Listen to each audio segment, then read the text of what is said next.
A dark fantastic network presentation. Last scene. A mystery.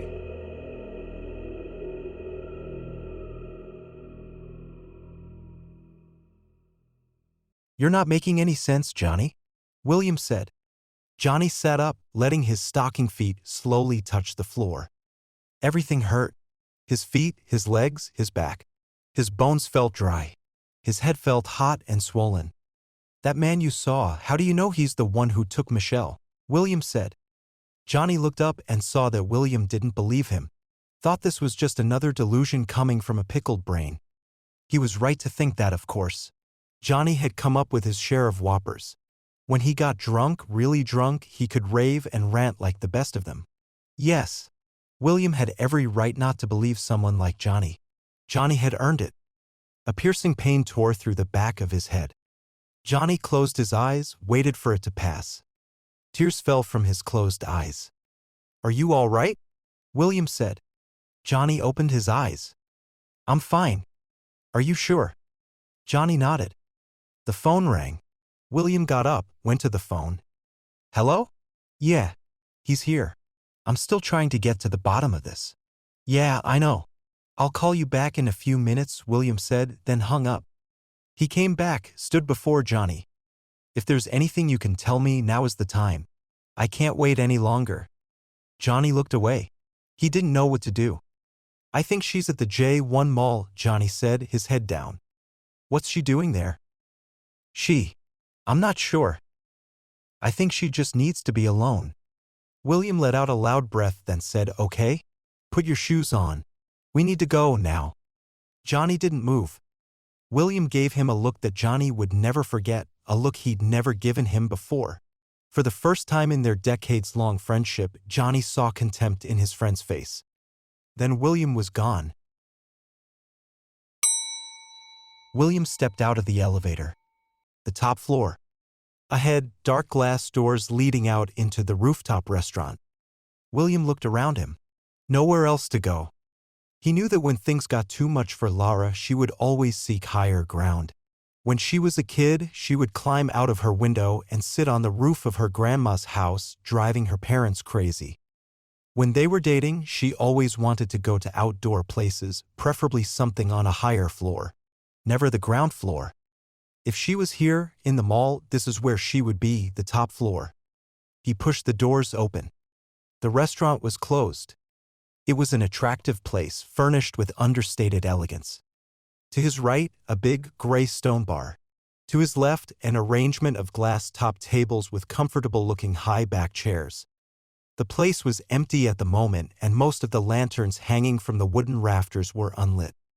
Way in the background, the sound of someone moving furniture around, messing with pots and pans. William walked on, searching. The view was spectacular. He had to admit that. His city, where he grew up, where he stayed, had its moments, especially at night. He reached the railing, looked out at the skyline, taking in the view just for a moment. Waiting. A voice said. William turned around. At first, he couldn't see anyone. Everything seemed darker, quieter. The place suddenly felt detached, apart from the city. But in a moment, William saw that someone was there, standing still, by the bar, the backlit shelves turning the figure into a silhouette. "Who's there?" William said. A slight move of the head, the face unrevealed. "I know you," the man said. And this time, William noticed the voice, picking up on its strangeness. It sounded like the voice of someone not young or old. Not playful, yet somehow taunting. Yet, for some reason, the voice was soothing to William's ears, almost hypnotic. "Who are you?" William said, slowly starting towards the figure. "You've been following me," the man said, taking a couple of steps forward, away from the bar, the light of the shelves. As he moved, and only for an instant, a sliver of light touched the man's black suit, the side of his face, revealing skin deathly white, lips unnaturally red. "Do I know you?" William said, trying to keep calm. An irrational fear had started to blossom in his chest. Fear so strong it threatened to overpower his senses. Something about the man, the way he stayed in the dark.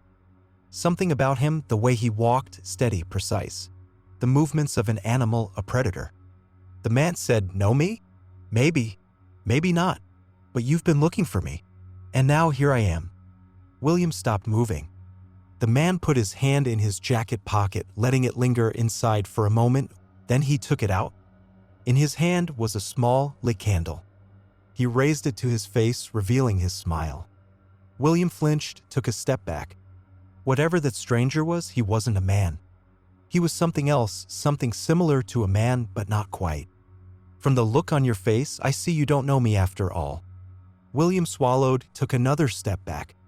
His fear threatened to swallow him whole. The stranger came closer.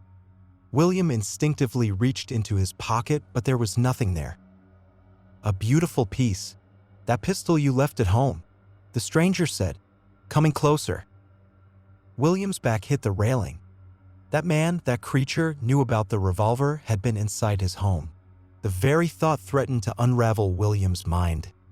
As the stranger walked, the candle flame grew brighter, dimmer, then brighter again, an incandescent heartbeat. The stranger stopped. The candle flickered and died. He put it back inside his pocket. Again, the stranger's face was hidden. Now, the light only touched his eyes, and they glimmered in the dark like the eyes of a cat. "What do you want?"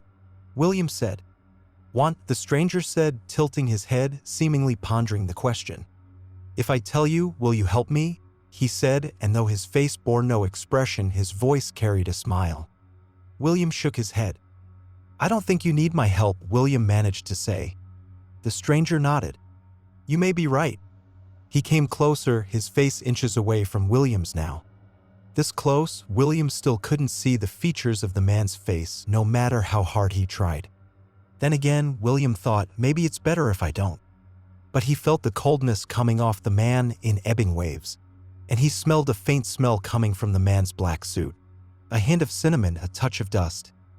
"With it by my side, I don't need anyone," the stranger said. "Where's Michelle?" William said. "I know where she is, every minute and every second." "Where is she?" The stranger raised his hand, touched William's left shoulder. William wanted to move away from that touch, but he felt that it would be dangerous to do so, maybe even fatal. The stranger leaned closer, and this time William glimpsed his face, the shape of his eyes, the sharpness of his teeth. William closed his eyes. It was all he could do to preserve his sanity. "She waits," the stranger said. William opened his eyes. The stranger was gone, and from the corner of his eye, William saw it. The shoulder of his jacket. Where the stranger had touched him, there was a hand-shaped burn.